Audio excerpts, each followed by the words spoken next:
Ladies and gentlemen, good day, and welcome to the Mobavenue AITech Ltd Q2 FY26 earnings conference call. Please note, this conference call may contain forward-looking statements about the company which are based on the beliefs, opinions, and expectation of the company as on date of this call. These statements are not the guarantees of future performance of the company, and it may involve risk and uncertainties that are difficult to predict. As a reminder, all participant lines will remain in the listen-only mode, and there will be an opportunity for you to ask questions after the presentation concludes. Should you need assistance during the conference call, please signal the operator by pressing star, then 0 on your touchtone telephone. Please note that this conference is being recorded. I will now hand the conference over to Mr. Ishank Joshi, CEO and Managing Director of Mobavenue AITech Ltd for opening remarks. Thank you, and over to you, sir. Thank you. Good afternoon, everyone, and thank you for joining us today. I hope you all are doing well. This is a very meaningful moment for all of us at Mobavenue. As the new management team of Mobavenue AITech Ltd, formerly known as Lucent Industries Ltd, this is our first earnings call together. Speaking to you today as shareholders, partners, future shareholders, and supporters of our journey is truly an honor for me. I'm joined by Tejas Rathod, our Executive Director and CTO, and the team from Adfactors, our IR partners. Since this is our maiden call, before we discuss the quarter's performance, I would like to briefly share an exciting and the resilient journey of this new management team and the new group, where we came from, what we have built in past, and how we are thinking about the road ahead. Mobavenue's story began long before it became a company, when two childhood friends and my good friends today, Concall and Tejas, earned their first $100 Google check from small content project. That moment showed that technology, when applied purposefully, create real value and money. By 2016 and 17, as India's digital landscape expanded, brands faced fragmented journeys and unpredictable results. This is when the idea behind Mobavenue took shape, which started as a boutique media agency. Mobavenue was formally launched in 2017 to solve this precise challenge when I joined in 2020 after a successful exit from our previous venture. We sharpened our company vision to build an outcome-driven AdTech and consumer growth platform from India that could scale globally with the same outcome-focused approach. To pursue this, we knew we had to build our own technology stack from ground up, line by line, layer by layer, because the true differentiation cannot be rented. It must be truly engineered. And I want to share one thing, and it is important to highlight here. We built this company bootstrapped way. No external funding, no large safety net. Every decision has been well thought, strategic, long-term, sustainable, and with a view to generate value and profits. Bootstrapping also shaped our identity and characters as founding partners.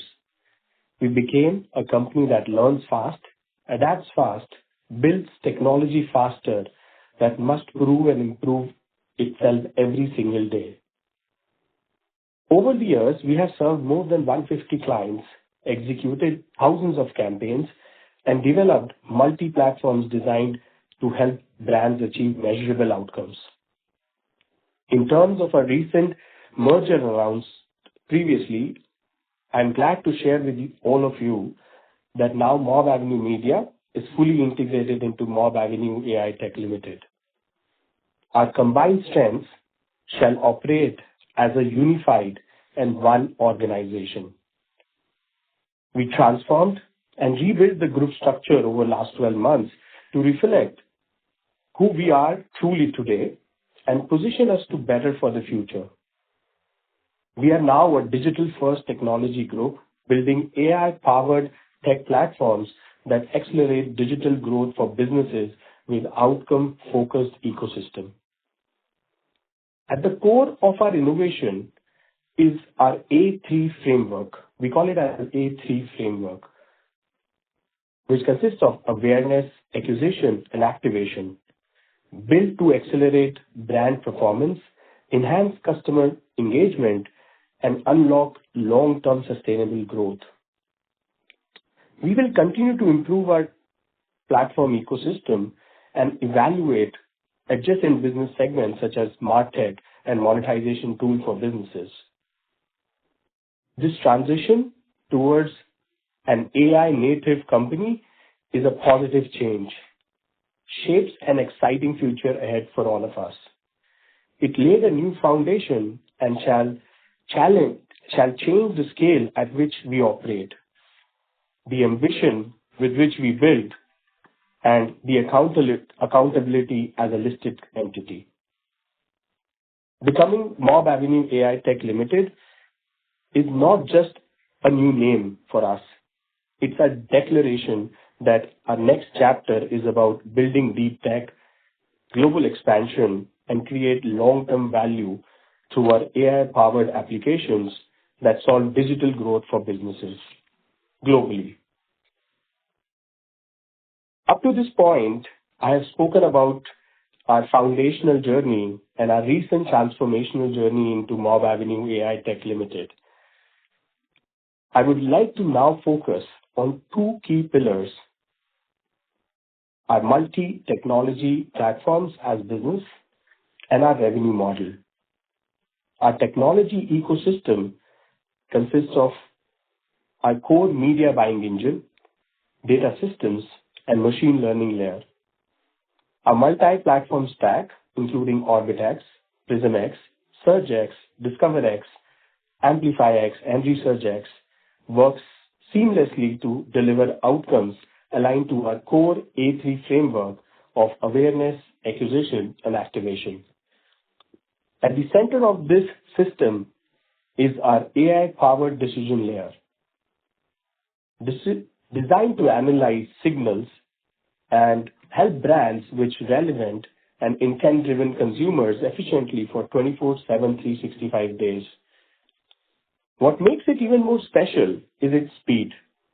Our core platforms take decision in under 15 milliseconds compared to the industry benchmark, which is between 50 to 100 milliseconds.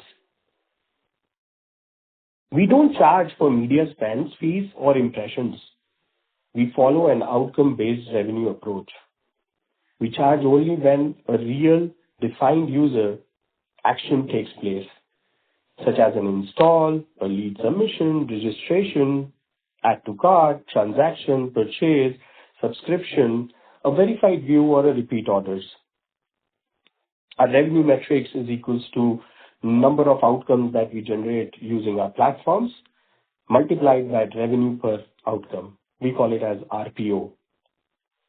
This alignment supports the model long-term relationship with our customers and ensures our incentives remain closely tied to the end client success. Now, to deliver this outcome, our platforms must do following in a unified manner.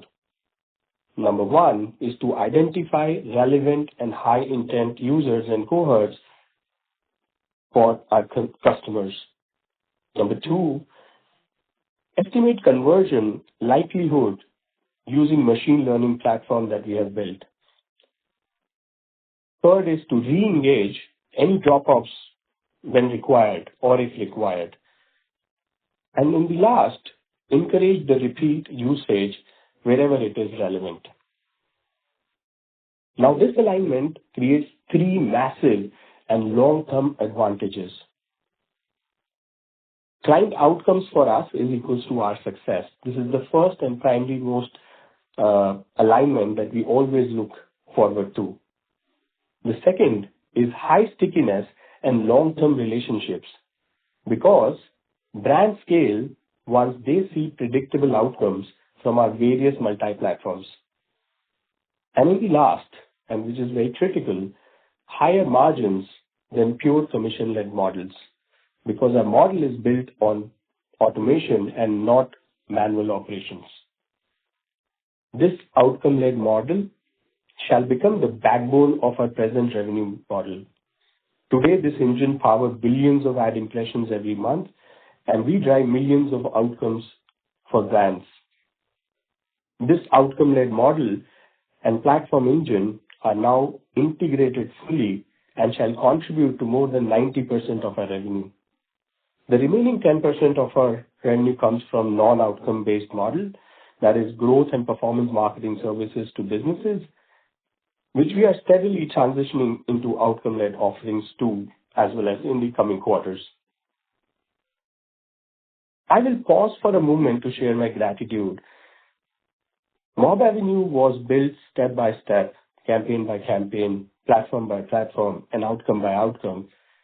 And we shall be putting the same rigor behind Mobavenue AITech Ltd now onwards. Behind every milestones are people who believed in us long before we reached where we stand today. To our founders, to our employees, clients, partners, vendors, families, well-wishers, advisors, and now to our public and future shareholders. Thank you for your trust, patience, and support for us. Now, as we look ahead, our focus remains on building our core technology platform that makes growth simpler and more predictable for businesses powered by AI.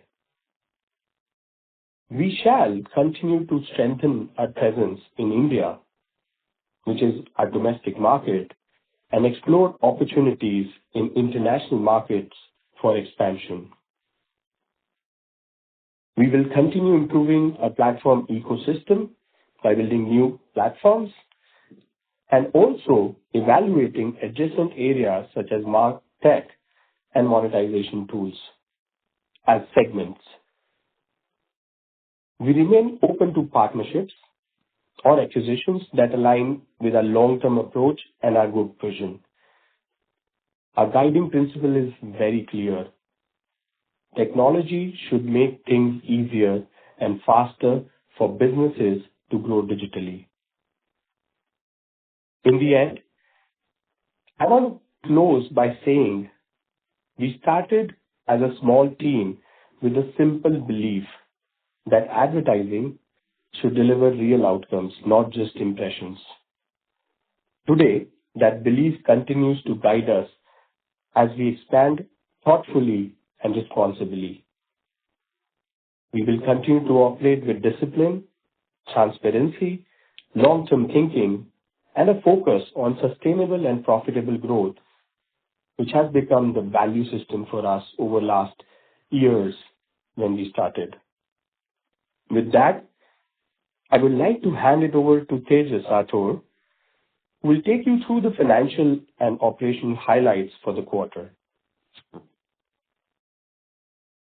Thank you. Thank you, Ishant.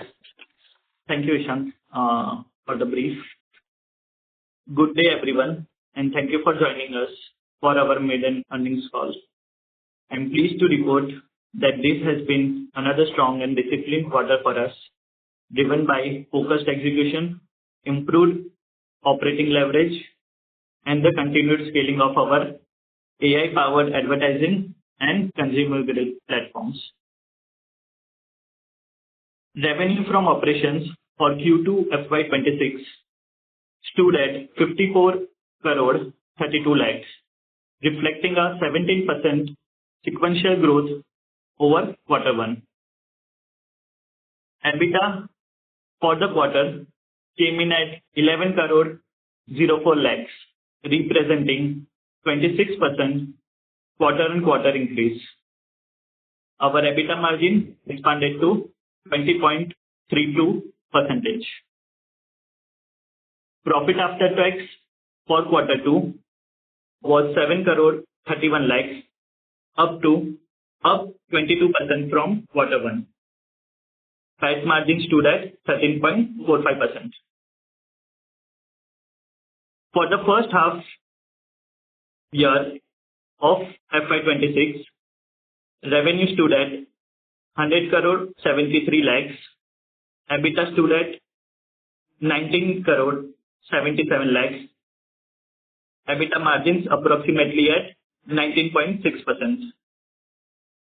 Our PAT stood at 13.30 lakhs, which is 13%. This reflects strong structural fundamental in our outcome-based AI business model. We completed the full integration of Mobavenue Media as a wholly owned subsidiary, strengthening consolidated performance and enabling unified execution across our A3 framework, which Ishan explained. Our AI platforms continued to scale with improved revenue per outcome and higher quality outcome volumes. Industry has recognized this with our Aerospike Champions of Scale 25 Award and Best AI Technology of the Year, Best AI Technology Agency of the Year, reinforces the robustness of our technology stack. As we enter into second half of the year with confidence, digital advertising, rapid smartphone and internet penetration, and accelerated AI adoption position us strongly to capture further growth domestically and globally. Investments in the upcoming AI Center of Excellence and new monetization and marketing platforms will fortify our long-term strategy. As a summary, Q2 has been quarter of disciplined growth, expanding profitability, deeper market acceptance of our AI-led outcome-based model. We remain committed to delivering long-term shareholder value through scalable innovation and operational rigor. Thank you. We open now the floor for the questions. Thank you. Ladies and gentlemen, we will now begin the question and answer session. Anyone who wishes to ask a question may press star and one on their touchtone telephone. If you wish to remove yourself from the question queue, you may press star and two. Participants are requested to use their handsets while asking a question. Ladies and gentlemen, we will wait for a moment while the question queue assembles.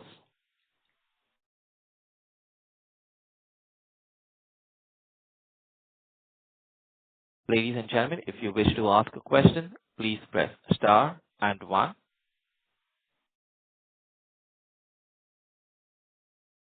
We take the first question from the line of Agastya Dave from CAO Capital. Please go ahead. Yeah, hi. Am I audible clearly? Yes, please go ahead. Yes, I can share. Good evening. Thank you very much for the opportunity and congratulations on good performance. So one question is on the business model itself. You mentioned that you have machine learning and AI models to aid in optimizing the acquisition and deployment of ad inventory. So where are you getting the data from? And how big is your data set on which you have done this training? Great. Tejas, you want to answer this question? Yeah, sure. Thank you for the question. Our data primarily comes from our bid stream, which is an ad request stream from the SSPs, from the inventories, where we get the opportunity of the ads. This bid stream has lots of information about the user, which our machine learning algorithm and machine learning models uses for identifying whether we should be showing the ad or not. We have built the profiles on roughly around 100 million plus users currently. Okay. And this profile helps us to understand which kind of users are prone to which kind of advertisers or brands. Understood. On top of this, while we remain very disciplined with our data privacy, which is recently added DPDP law of India, we are also compliant to GDPR and CCPA, which is UK and US regions data privacy law. So we don't store any of the data which is not compliant by all these laws. Understood. And the tokens that you have for individual users, these would contain just the click data, just the viewed data, or do they also include what happened subsequently, whether the purchases were made or not? Advertisers shares with us whatever outcome we are charging with them. So It could be install data, it could be purchase data. Okay. There are other third-party platforms which share this data with us, which is appointed by the advertiser. On our deliverable of impressions, we get to see whom we have served the impression and who has clicked on the advertisement. Right. These two data is generated by our platform. Rest of the data is shared by the advertiser on their consent. Understood. And in the opening remarks, you mentioned that the revenue model that you have is success-based. That, and also in the presentation, you have mentioned that you're not just, these are not promises. You get the monetization is happening when you're delivering some end results, right? Some tangible successes for the client. So, is this very different from the traditional CPC business, or I mean, how exactly do you, like, what should we track in terms of operating underlying matrices? What are you tracking and what should we track? Sure. Let me maybe help you with an example and maybe a real example.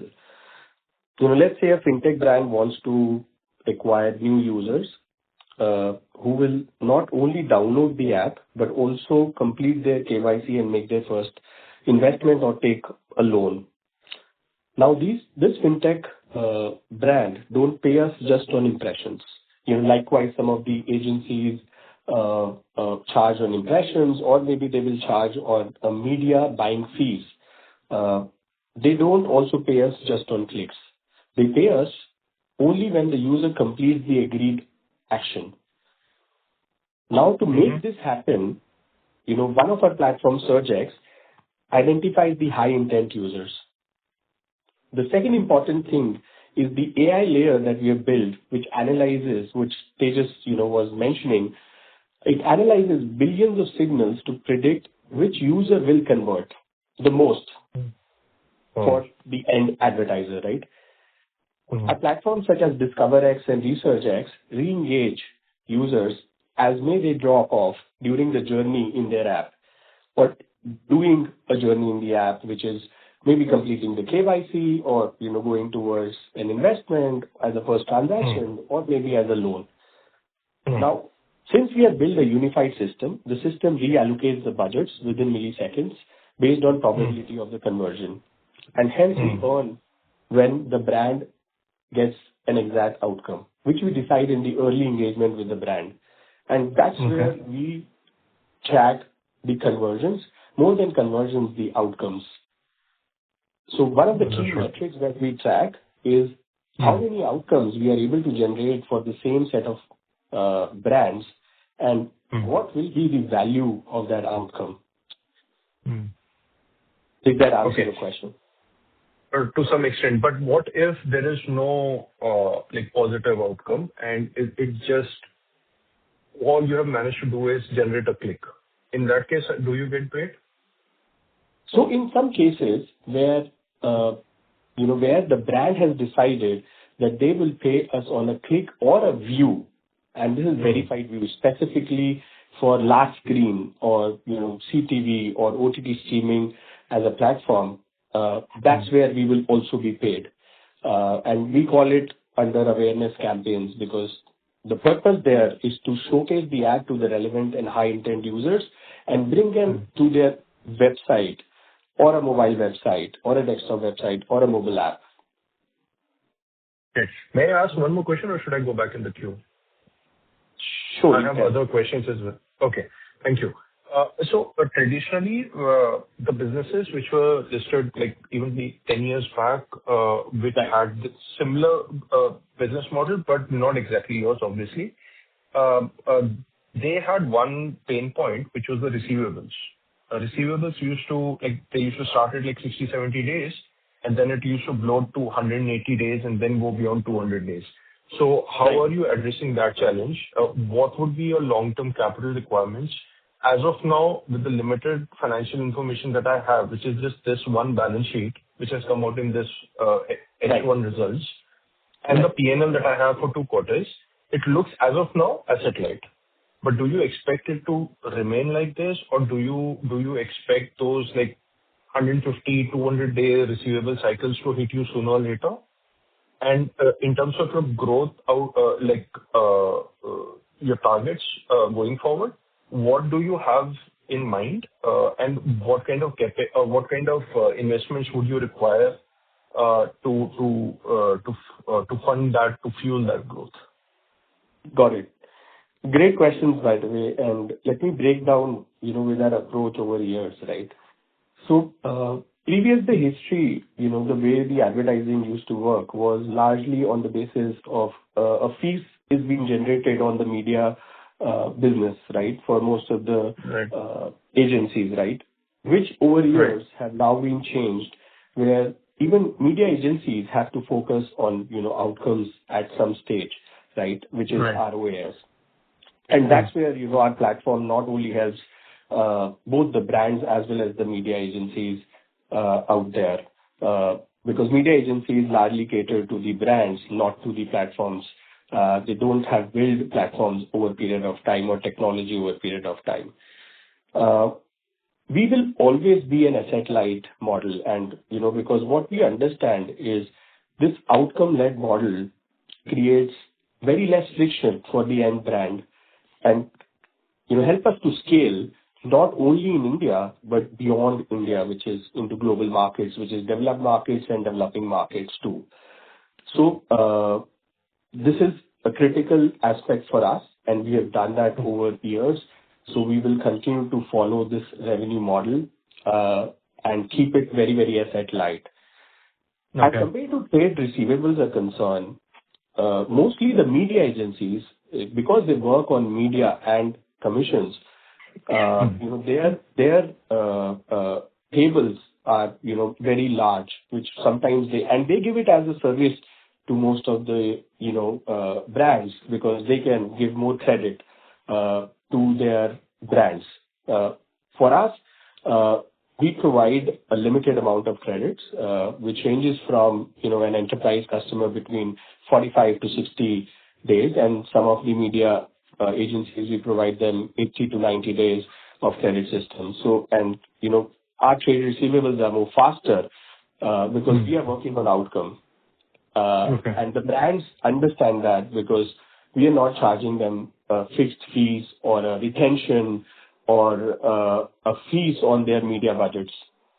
Right. So we raise the bill, once every month the outcomes are generated. And on that basis, Right. it is being verified, and, we have been paid between 45 to 90 days. We have a strong collection team, which ensure, and a compliance team, which ensures that we do proper credit checks for our brands and our media agencies. And also on top of it, we if they are not paying on time, we possibly pause the campaigns for them, which results in degrowth for them.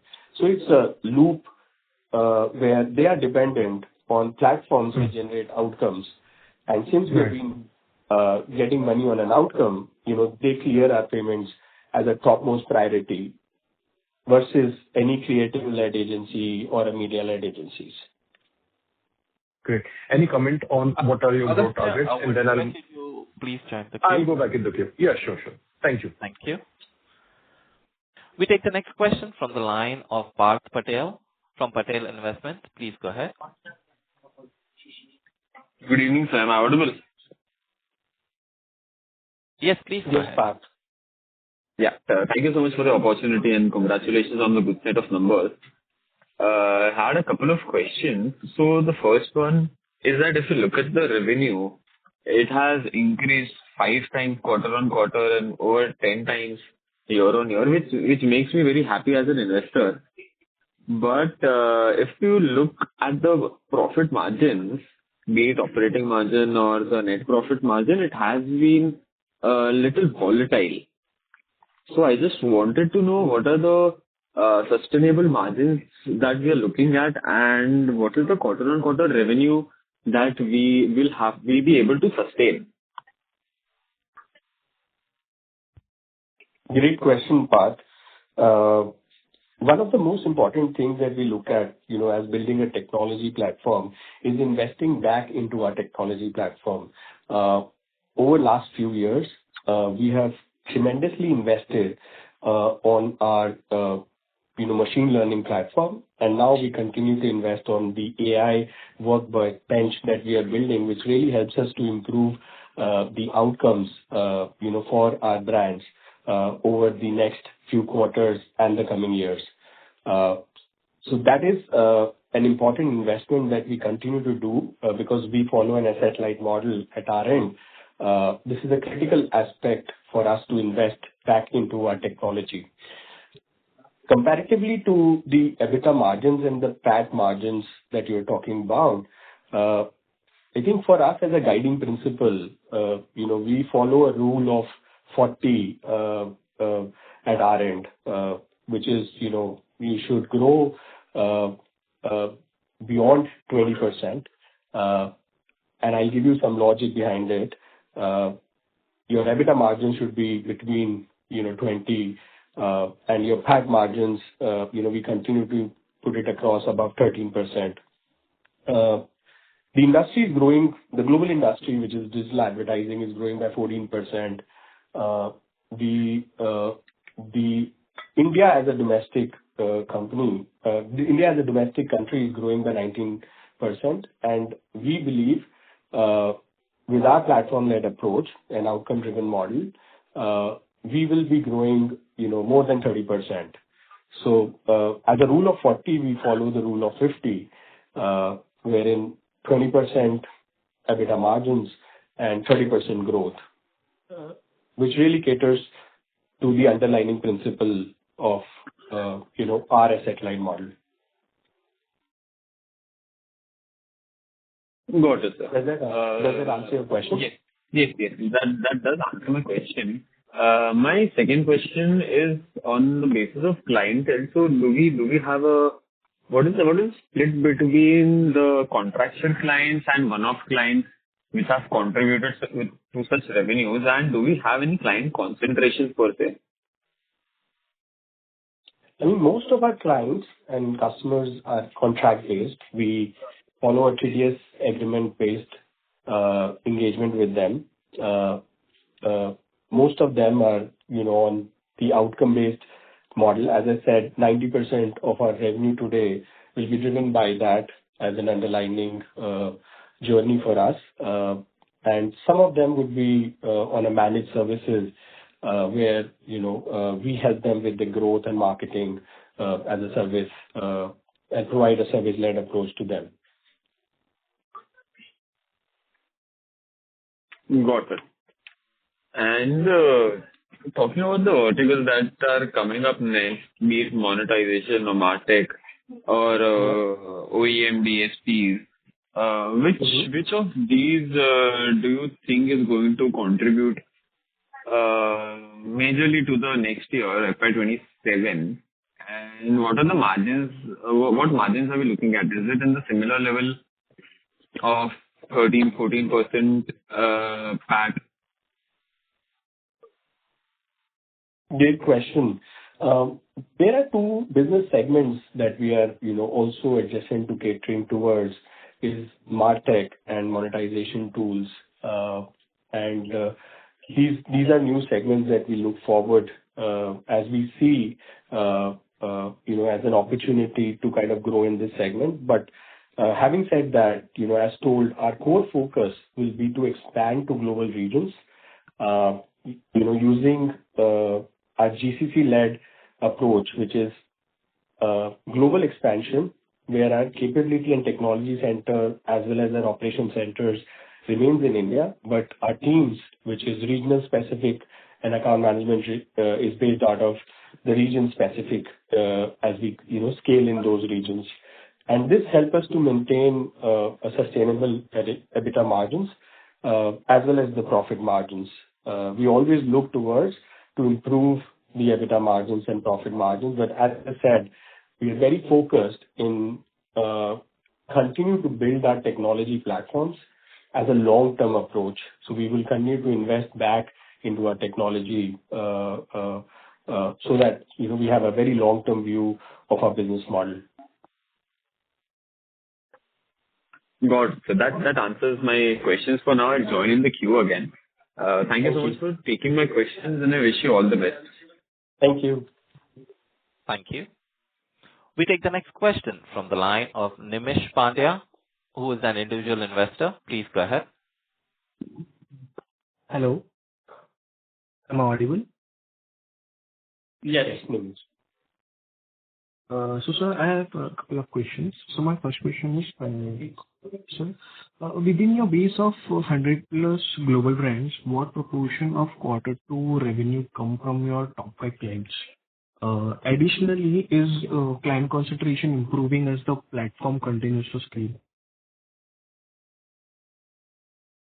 Chris, you want to answer that? Yeah. We will share the top 5 concentration of the clients, but we have well diversified our client portfolio. We have roughly around 80 plus active customers, enterprise customers who have been using our platforms directly, and we have roughly around another 15 to 20 customers in India who have been using our platform via an agency. So our client concentration is very well diversified at the current moment. Okay, understood. So my next question is, as we can see that most of the FY25 revenue was coming from outcome-based model, if I'm not wrong, right? Yes. So how scalable is this approach in international markets where outcome-driven pricing varies significantly? The model is quite scalable, Nimish. There are multiple global companies who have been operating at very large scale, having revenues in $1 billion, where their model is also outcome-based, more or less. And if we are outcome-based, we are very comparable on this global market. And since our platform itself is technology-based, the core fundamental is based on the technology. While we go to the global market, platform will be scalable, and we have seen multiple clients who have been using our platform from different countries, whether it is UK, whether it is some part of Southeast Asia. We have seen that our platform is able to perform well. So technology has no boundary on the geolocation in our case, and our technology has capabilities to serve globally. Got it. That answers my questions. I'll join the queue. Thank you. Thanks a lot. Thank you.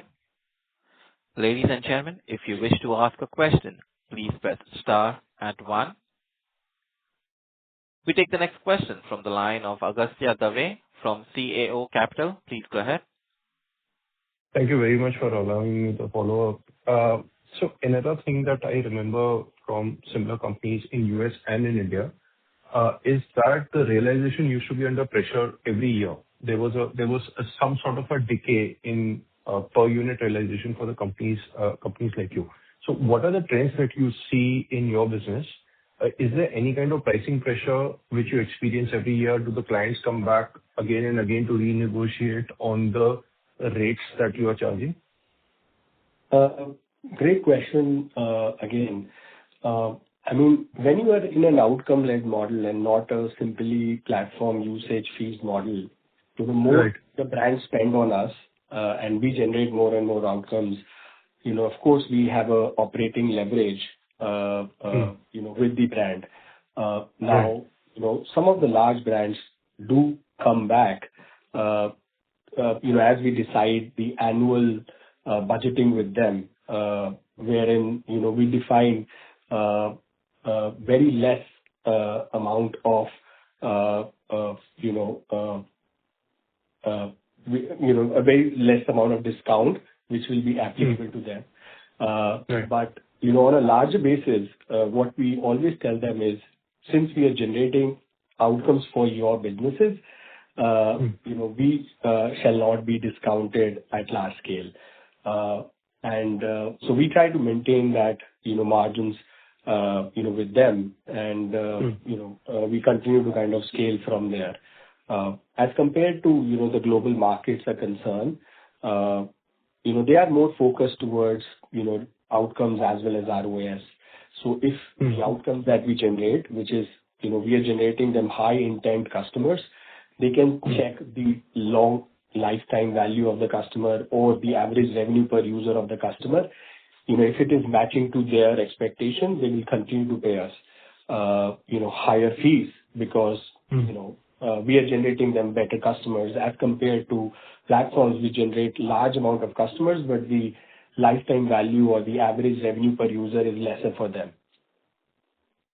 But can you quantify the annual fall in ASPs for you that you have ever seen, like the worst case scenario that you have ever seen? I mean, is it like 10%? Have you ever seen like a 10% decline YOY? Have you seen like 20% decline? That used to be the norm for the industry. That used to be law for the industry for largely the media usage fees, because let's say they are charging 5%, the client will say, hey, now I'm going to pay you 4% or a 3% because there is another media agency who is standing out my door, may offer better deal with them. Especially for platforms where the client also don't have much of the platforms which can generate high intent outcomes. Hence, the variation that we have seen, is below 5% in our case. Okay, great. My final question for the day, on the ad inventory side, that was just first question this round. If you want me to go back in the queue, I'll go back. No, I'll go back. We take the next question from the line of Rushabh Shah, who is an individual investor. Please go ahead. Yeah, hi. Am I audible to you, sir? Yes, Rushabh, please go ahead. Yeah. So thank you for the opportunity. So my first question is, by when can we expect the launch of Mobavenue's first marketing technology platform as a part of your upcoming vertical expansion, sir? We have already launched in the first quarter, our social and search contextual platform. We call it as Orbitex. We are also gonna, as we move forward towards Q3 and Q4, we look forward to launch some new enhancements on our platform, where we have, upgraded our AI decision layer. And you will hear about it, as we launch, those purpose-built platforms, in the future. Okay, sir. And among the new verticals that you are building right now, like monetization, marketing technology, unified bidders, and the OEM DSPs. So, which one do you anticipate it will be a primary revenue driver for, say, FY27 among this? Yeah. Great question. Again, the advertising and the consumer growth platforms, which is we have now built a completely unified way, will be the core revenue driver for us, in the upcoming years too. Because this is a matured model. We've already been growing at a certain CAGR, which is around 35% CAGR. So we will continue to focus towards that as we go, more deeper in India, which is our domestic market, as well as we go deeper in the global markets. Some of the other adjacent, business segments is what we are, again, reinvesting and building from the grounds up level, or maybe looking at some, acquisition in these segments to kind of start off with. But the primary force will be our advertising and the consumer growth platforms. Advertisements. Okay. Yeah. Okay. And my next question is like, if given that AI is now the first fastest growing digital market advertising, basically, and considering the rapid pace of the vernaculars and mobile first consumption, so what do you think which sectors are currently driving the highest campaign volumes, like fintech, e-commerce, gaming, D2C, or BFSI? Mobile will be always and will be the bigger, opportunity, because, mobile app in that case is we have a very large base today. The consumers are spending more and more time inside new mobile apps as well as new mobile games. So we see that as a large opportunity globally, Okay. not only in India as well as other regions. As compared to the categories concerned, we are digital first categories, so commerce, quick commerce, fintech. This is, one of the large categories which are there in all the regions where we are expanding, which continues to grow profitably for us. And we are also expanding our business to other categories such as FMCG, healthcare, education, real estate, because this is another categories which are very, very large. Okay. And moving towards digital first approach. Okay. Yeah. Thank you for this, sir, and that's all from my side, and wish you all the best. Thank you. Ladies and gentlemen, due to paucity of time, we will take that as the last question. Further questions can be taken up with the IR team. I now hand the conference over to the management for their closing comments. Thank you to everyone, who's present and asked question about our business and business model. Really, really appreciate it. I would like to express my sincere gratitude to all of you taking the time to join us today, and your deep interest in understanding our business and, walk you through the transformation journey over last 11 months that we have gone through. We stand today at an inflection point where AI intersects with advertising and where India's capability meet global innovation. Our journey so far has been exciting and deeply enterprising, and we believe the road ahead carries even greater purpose for us as a team. Mobavenue aims to empower businesses to transform digitally and achieve sustainable digital growth. Guided by our core AI for good philosophy, we remain committed to building technology, applications, and platform for India and for the world, enabling businesses to thrive in an evolving digital economy. Thank you once again to all of you. For any other queries, please feel free to reach out to our investor relations team, and we will love to answer to your questions. Thank you so much. Thank you. On behalf of Mobavenue AITech Ltd, that concludes this conference. Thank you for joining us, and you may now disconnect your lines.